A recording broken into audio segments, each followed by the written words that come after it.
This is a tutorial for those learning hooked bows, specifically geared toward Suzuki Book 1 at the end, starting with Happy Farmer, Minuet C, Minuet number 2. But of course it's applicable to many other pieces out there. When you are preparing for a hooked bow, which is two bows in the same direction, whether down bow, or up bow, it's a really good idea to prepare yourself with separate bows and thinking of exactly how much bow you're using. You know, if you play a down bow out to here, remember where you started the down bow and go back to that same spot. So I'll demonstrate by holding the bow at these 2 points. And then you go back to the regular bow hold. But this is much the reason why teachers put tapes on bows, whether it's 2 tapes to show you the exact space that you're supposed to use, or just 1 tape in the middle or 1 tape at the balance point. When you're learning any of these elements, practice with a scale. For example, you've already learned the D major scale. Let's just review with the D major scale and separate bows. So we're going to focus solely on using exactly the same amount of bow for each quarter note we do. 3, 4. And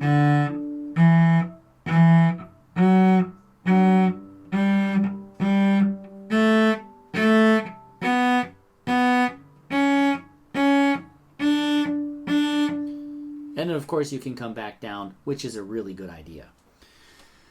Now, you notice I did double notes, and that's to retain predictability. Whenever you're doing double notes, you always start the new pitch on the same stroke, that is, a down bow stroke. Now with hooked bows, I like to ask my students to repeat 4 times on each note. So you could prepare yourself by playing 4 separate notes.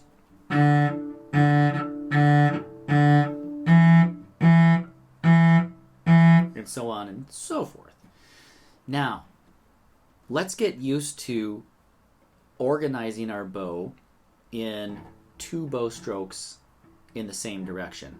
So we do 1, we pull 1 bow stroke, down bow.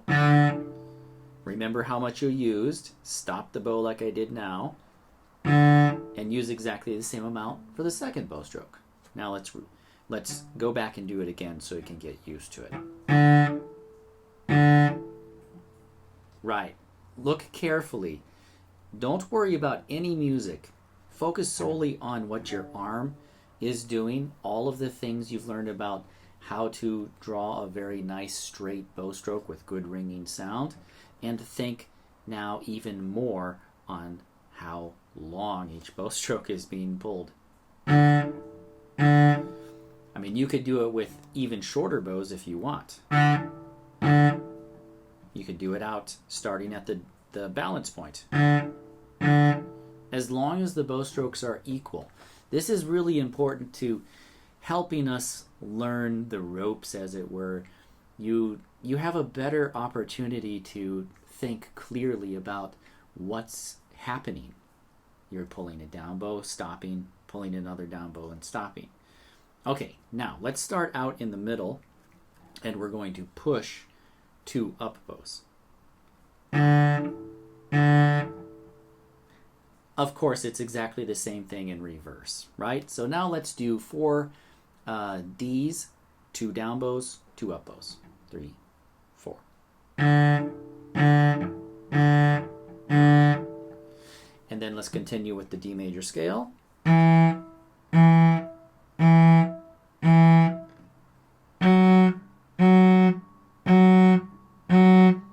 And so on. You may find that it's very useful to pause even more in between bow strokes so that you can really think about what's going on.